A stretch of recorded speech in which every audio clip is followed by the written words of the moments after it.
এক জাইলা মাছ পাইছে, বড় একটা মাছ পাইছে। জাইলা মনে মনে চিন্তা করছে, এই মাছটা যদি আমি বাজারে নেই তাহলে মাছটা বিক্রি হবে বেশিরভাগ 500 টাকা, আর এটা যদি আমি রাজ দরবারে নিয়ে যাই তাহলে মাছটা রাজায় আমার একটু বেশি দিব টাকা। বুদ্ধি খাটায় মাছ নিয়ে রাজ দরবারে গেছে, রাজার কাছে মাছ দিছে। রাজা খুশি হইয়া মাছের দাম 500 টাকা। রাজার দরবারে যখন নিয়ে আসে, রাজার একটা মান সম্মান আছে না, তো মাছের দাম দিচ্ছে 2000 টাকা। কত?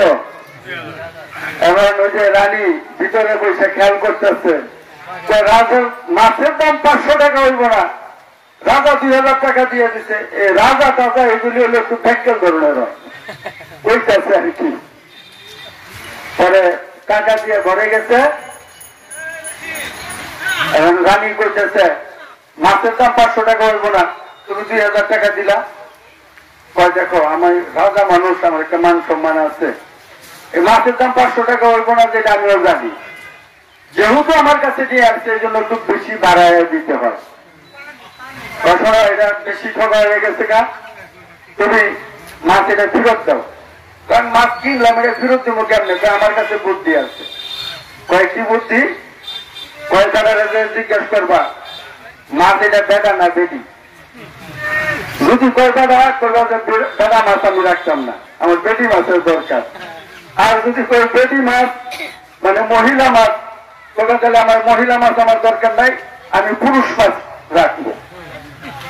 রাজা এসে গায়ে খারাপ, তোর মাছ এটা বেটা না বেটি। তো যাইলা বাড়িতে চালাক, ওই মাছ বেচলাম, সে কারণ বেটা বেটি জিজ্ঞেস করেছেন, এটা ভিতরে যখন একটা কারণ আছে। রাজা মশাই, আমার মাছ বেটাও না বেটিও না। এখন রাজা করছে কি, কয় না আরো 2000 টাকা। কত গেল? 4000। রানী আবার দেখছে, মাছের দাম কমাই দেন ভাই, মাছের দাম 500 টাকা হইব না, দিল 2000। মাছ ফিরাই দিতে কইছি, এখন টাকা দিয়েছে আরো 2000, গেল 4000। পরে আবার ভিতরে গেছে। তো ওই রাজ দরবারের নিয়ম হলো কি, ভাই সাউন্ড বক্সটা বাদ দেন, মাইক চলতেছিল, এটা ভালো ছিল।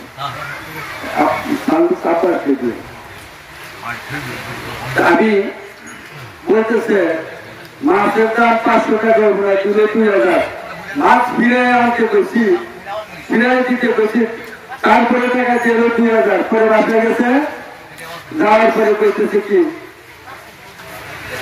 তুমি টাকা দিয়ে দিলা 2000 টাকায় 4000 টাকা দিলা।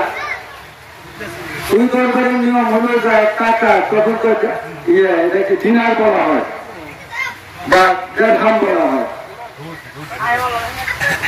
ওই যে টাকা নেওয়ার সময় 2000 দিছে, প্রথম 2000 দিছে, পরে 2000।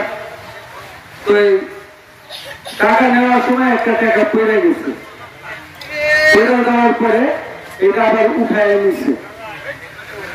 এবার জায়গায় করবো, আমার রাজ দরবারের নিয়ম হলো ওরা টাকা উঠানো নিষেধ, এটা হলো গরিবের হক, তুমি উঠায় নিছো, এখন টাকা ফেরত দাও। কথা বুঝছেন?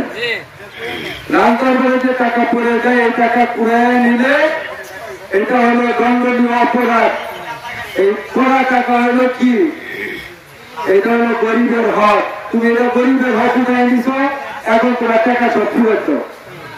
পরে যাইলাম আর একটু চাওয়া, ওই যে দেড়হামের ভিতরে ইয়ে ছিল রাজার ছবি দেওয়া, অর্থাৎ যে কল্লা আছে না, এই কল্লার ছবি দেওয়া।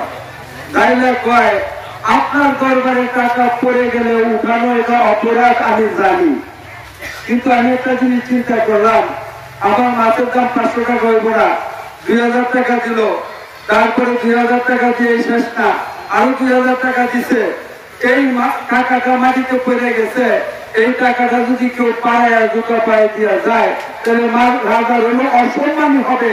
এই রাজার সম্মান বাঁচানোর জন্য টাকাটা আমি উঠাইনি, আরো 2000 এখন 1000 হয়েছে 6000। এখন 6000 টাকা দিলাম, কথা ঠিক।